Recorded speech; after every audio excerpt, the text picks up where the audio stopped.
warahmatullahi wabarakatuh. Saya Heni Haryani, nomor induk mahasiswa 20810032, mahasiswa pasca sarjana jurusan Pendidikan Bahasa Indonesia IKIP Siliwangi, Bandung. Aktivitas saya sehari-hari adalah sebagai guru bahasa Sunda di SMP Negeri 2 Tuk Jambe Barat, Kabupaten Karawang. Dan saya adalah PNS di lingkungan Dinas Pendidikan, Pemuda dan Olahraga Kabupaten Karawang. Organisasi profesi yang saya geluti saat ini adalah sebagai Ketua MGMP Bahasa Sunda Komisariat Tuk Jambe Kabupaten Karawang. Kegiatan Pekan Pengabdian Mahasiswa atau PPM dari tanggal 23 sampai dengan 28 Agustus 2021. Hari pertama, Senin, tanggal 23 Agustus 2021, mengidentifikasi masalah yang ada di SMP Negeri 2 Tuk Jambe Barat dan menyusun instrumen serta angket. Hari kedua, Selasa 24 Agustus 2021, mengadakan temu bicara secara virtual dengan Kepala Dinas Pendidikan Pemuda dan Olahraga Kabupaten Karawang. Hari ketiga, Rabu 25 Agustus 2021, melaksanakan wawancara kepada kepala sekolah, wakil kepala sekolah bidang kurikulum, dan guru mata pelajaran bahasa Indonesia, serta menyebarkan angket kepada peserta didik kelas 7. Assalamualaikum Bapak. Mohon maaf saya mengganggu waktu Bapak. Barangkali Bapak punya waktu untuk sedikit berbincang mengenai pembelajaran di sekolah ini, Pak. Iya, silakan. Ini Pak, mengenai pembelajaran pada saat pandemi sekarang, bagaimana, apakah di sekolah ini banyak permasalahan atau misalnya permasalahan itu bisa diatasi atau tidak mengenai pembelajaran yang sekarang dilakukan di sekolah ini. Ya, saya ucapkan terima kasih ya Bu atas kedatangannya. Insya Allah saya berusaha untuk membantu Ibu ya. Terkait pertanyaan yang Ibu saya lontarkan tentang permasalahan yang terjadi di masa pandemi, itu saya pikir semua sekolah juga hampir sama ya, menjadi ada suatu permasalahan yang baru gitu. Baik itu tentang di KBM, kemudian juga tentang jam kerja bagi kita guru dan ke bawahnya lah gitu ya. Kemudian juga kebiasaan siklus keseharian kita juga banyak yang berubah. Itu permasalahan-permasalahan yang muncul dengan adanya situasi pandemi ini. Ya. Dari sekian permasalahan-permasalahan ini, ya, beberapa tadi permasalahan yang saya sampaikan, memang yang paling harus cepat disikapi oleh terutama ya saya sebagai pimpinan di sini adalah bagaimana menyelamatkan kegiatan pembelajaran gitu. Maka kita juga tidak bisa serta-merta begitu saja langsung membuat satu kebijakan terkait masalah pengadaan pelaksanaan pembelajaran di masa pandemi ini. Maka pada waktu itu kita menunggu regulasi atau perintah dari atasan, dalam hal ini Dinas Pendidikan Kabupaten Karawang. Nah Bapak, selanjutnya mengenai tadi yang Bapak sampaikan tentang regulasi. Nah, bagaimana regulasi yang diterapkan di sekolah ini Pak berkaitan dengan pembelajaran pandemi, dan kira-kira apakah ada kendala Pak dalam penerapan regulasi yang sudah disampaikan tadi oleh Bapak? Ya, baik. Nah, dari permasalahan itu ya, tadi dari beberapa permasalahan itu, satu hal yang kami tetap berpijak kepada aturan dari Dinas Pendidikan, yaitu tentang kegiatan menyelamatkan kegiatan pembelajaran bagi siswa. Dan regulasi yang disampaikan oleh Dinas Pendidikan Kabupaten Karawang Maka dalam rangka menyikapi adanya wabah pandemi ini, pembelajaran harus dilaksanakan secara daring. Nah, maka kami pun, sekolah ini pun melaksanakan kegiatan pembelajaran jarak jauh, yaitu pembelajaran lewat dalam jaringan internet. Jadi jadi siswa tidak didatangkan ke sekolah, dan bahkan Bapak Ibu guru yang mengajar juga tidak harus datang ke sekolah. Mereka bisa mengajar dari rumah. Di rumah saja ya. Itu. Lalu Pak, ini kira-kira setelah berapa lama nih Pak kita sudah melaksanakan kegiatan seperti ini? Ini kalau tidak salah dari bulan Maret 2020 terjadinya mulai pandemi ini adalah dari bulan Maret. Sudah cukup lumayan lama ya Pak. Ya. Nah, kira-kira Pak selama ini apakah ada tingkat keberhasilannya bagaimana gitu selama ini dengan menggunakan pembelajaran? Ya. Tentu ya, tingkat keberhasilan ini sangat relevan garis lurus dengan tingkat permasalahan, Bu. Gitu ya. Permasalahan yang saya ungkapkan dulu permasalahannya ya. Ternyata di dalam pembelajaran jarak jauh ini kita berhadapan dengan beberapa kendala atau permasalahan. Di antaranya yang pertama ini, awal terjadinya pembelajaran PJJ ini yaitu di bulan Maret tahun 2020 yang lalu, itu banyak siswa kita yang tidak memiliki gawai ya atau peralatannya. Dan kita pada waktu itu karena ini pengalaman pertama baru ya, maka kita juga belum punya solusi yang lebih jauh. Kita hanya menjalankan bahwa pembelajaran sekarang dilaksanakan secara jarak jauh, siapkan di rumah peralatannya, gawainya, gitu ya. Nah, ternyata setelah berjalan di sana selama kurang lebih hampir 1 semester yang pertama, baru ketahuan hasilnya.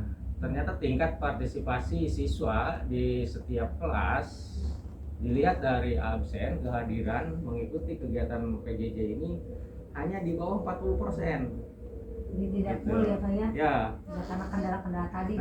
Karena kendala-kendala tadi. Dan ini menjadi bahan evaluasi kita pada semester berikutnya. Setelah kita mengetahui permasalahan yang terjadi, diantaranya tadi siswa tidak ada sarana, kemudian tidak ada punya kuota. Nah, pada semester berikutnya kita lebih mengetahui lebih jauh kondisi keadaan siswa. Maka diberlakukanlah, katakanlah saya ambil kebijakan sekolah ini bagi siswa yang tidak memiliki peralatan yang tadi ya, mereka bisa datang ke sekolah hanya beberapa orang ya.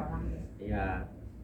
Di sekolah kami sediakan menggunakan komputer sekolah dan jaringan internet punya sekolah. Satu itu diantaranya solusi yang kami lakukan, perbaikan. Kemudian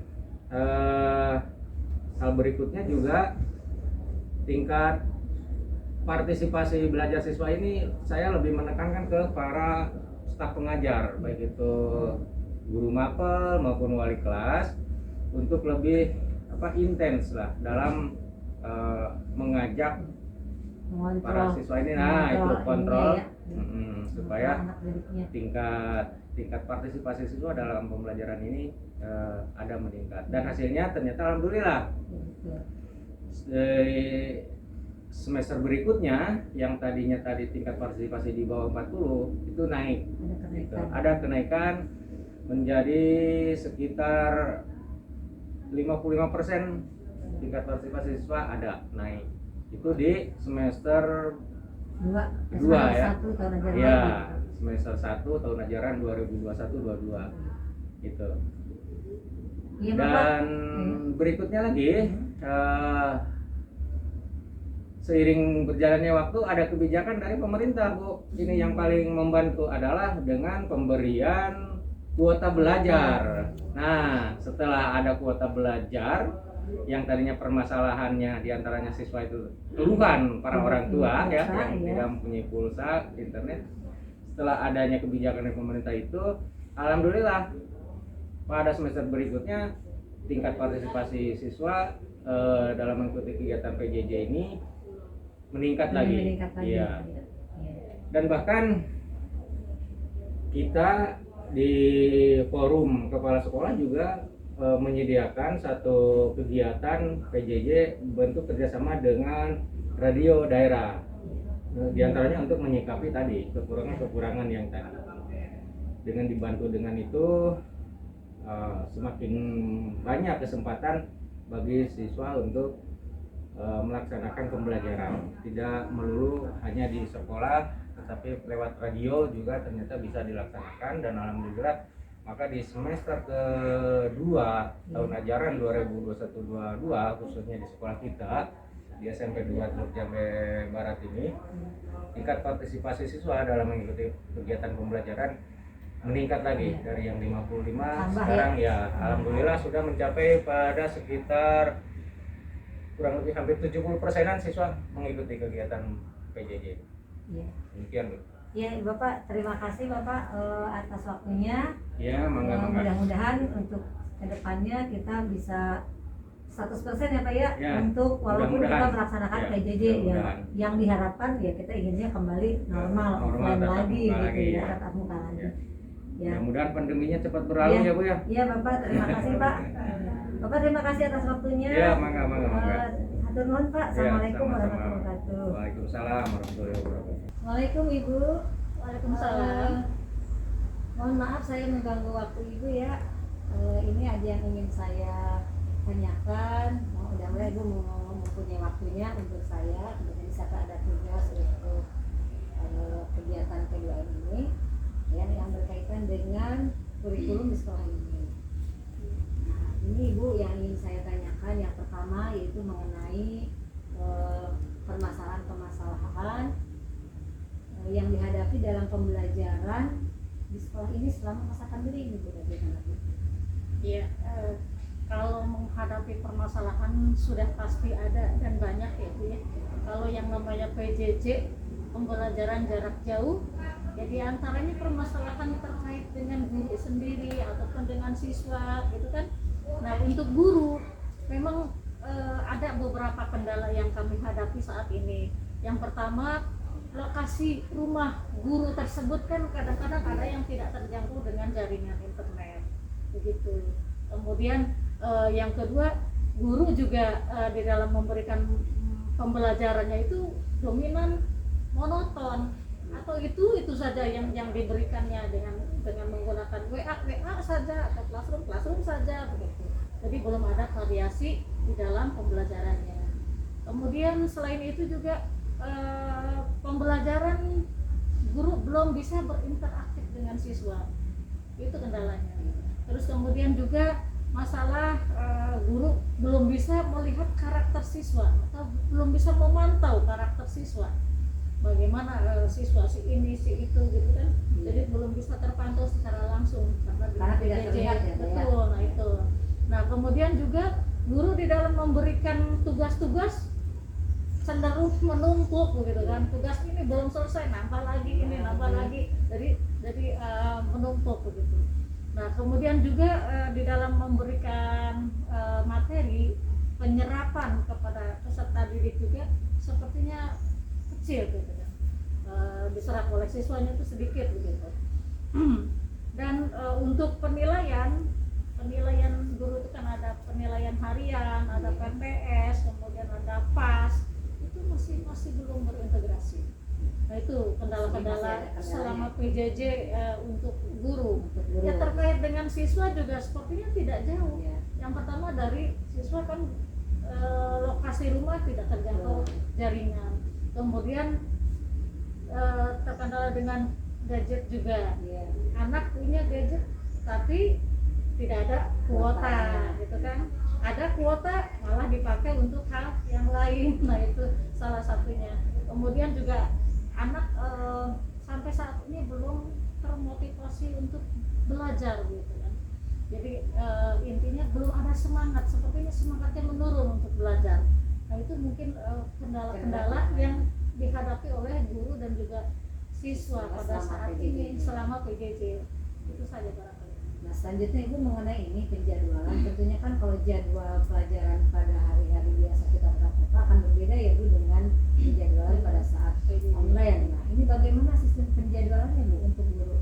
Ya, untuk penjadwalan, kalau menurut kurikulum yang seperti biasa kita lakukan, artinya pada saat tatap muka memang kita belajar ketemu di sini 8 jam pelajaran gitu ya satu harinya, atau sampai 9 jam pelajaran satu harinya.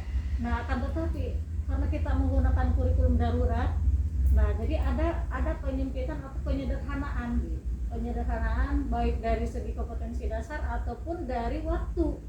Nah di sini kan saya menyusun jadwalnya itu hanya dengan misalkan dalam satu hari itu hanya 2 atau 3 mata pelajaran saja, dengan batas waktu memang tidak ditentukan gitu kan. Ada yang 1 jam satu mata pelajarannya ada yang 2 jam full gitu kan, ada yang 3 jam atau ada yang 4 jam gitu. Jadi karena PJJ memang tidak terjadwalkan sesuai dengan apa yang kemarin pada saat tatap muka kita laksanakan dengan batasan waktu ya. Termasuk waktunya juga barangkali Ibu ya, karena Betul. waktunya harus disingkat ya.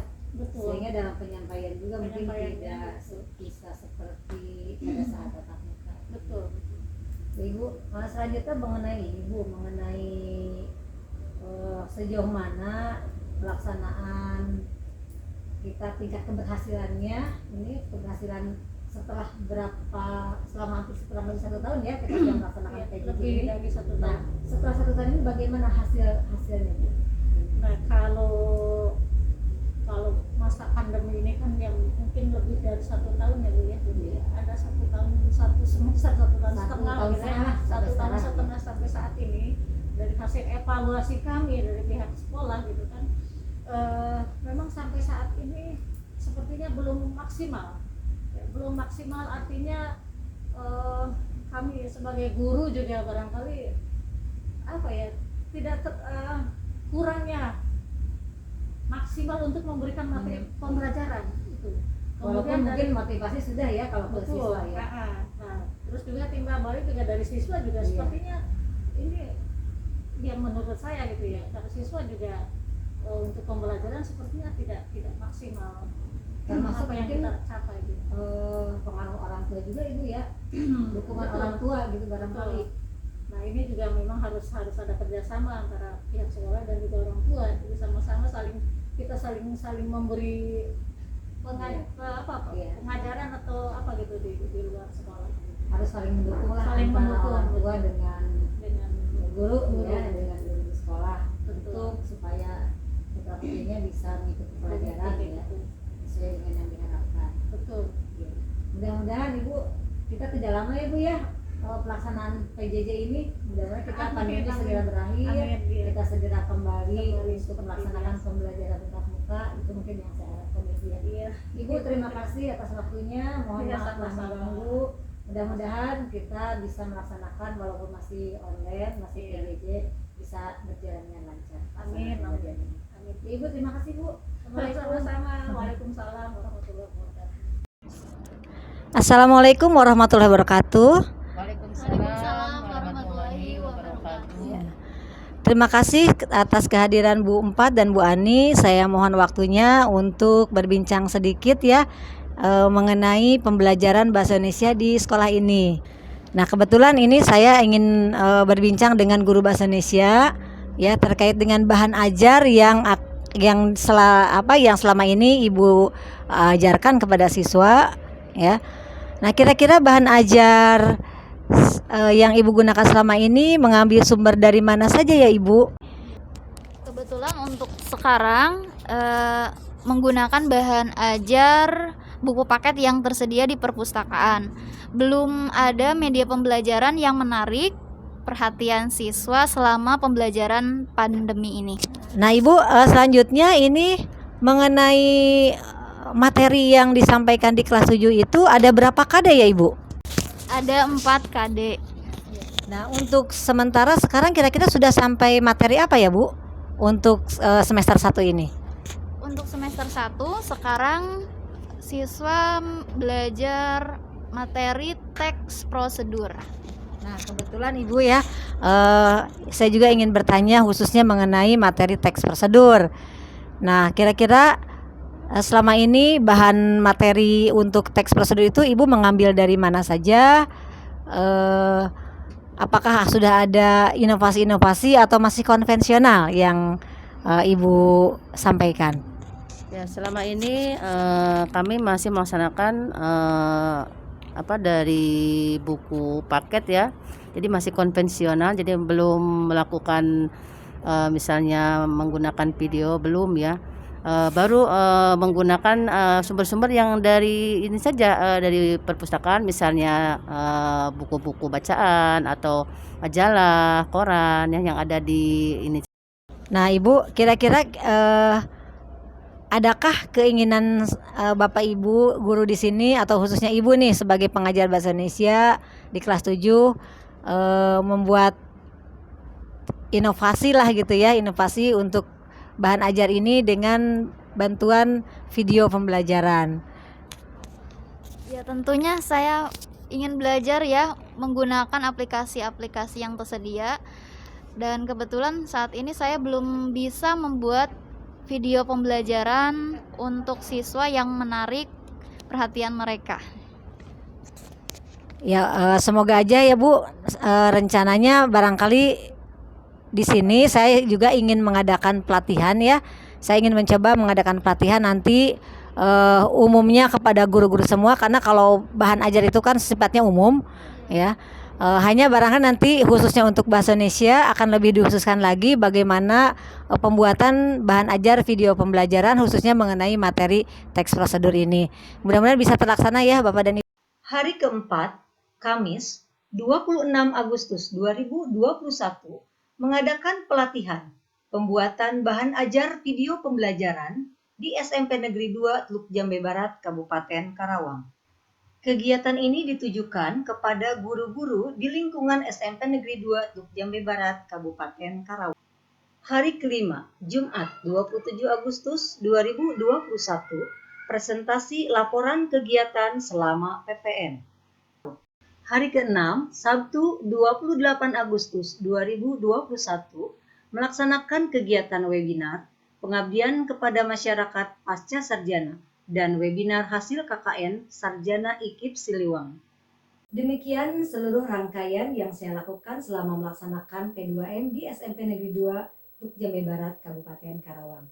Ucapan terima kasih saya sampaikan kepada Bapak Iman Santoso, SPD M Hum, sebagai dosen pembimbing, kepada Bapak Dr. Andes Haji Asep Junaidi, MPD, sebagai Kepala Dinas Pendidikan Pemuda dan Olahraga Kabupaten Karawang, kepada Bapak Hasan Ruhyat, SPD, MPD, sebagai Kepala Sekolah SMP Negeri 2 Teluk Jambe Barat, Kabupaten Karawang, Ibu Eha Julaiha, SPD, sebagai Wakil Kepala Sekolah Bidang Kurikulum SMP Negeri 2 Teluk Jambe Barat, Kabupaten Karawang, Ibu Fatimah, SPD, sebagai perwakilan guru bahasa Indonesia SMP Negeri 2 Teluk Jambe Barat, yang telah berkenan meluangkan waktu dan dukungannya kepada saya selama melaksanakan kegiatan pengabdian pada masyarakat di SMP Negeri 2 Teluk Jambe Barat, Kabupaten Karawang, serta seluruh peserta didik kelas 7 SMP Negeri 2 Teluk Jambe Barat. Demikian saya akhiri, billahi taufiq wal hidayah. Wassalamualaikum warahmatullahi wabarakatuh.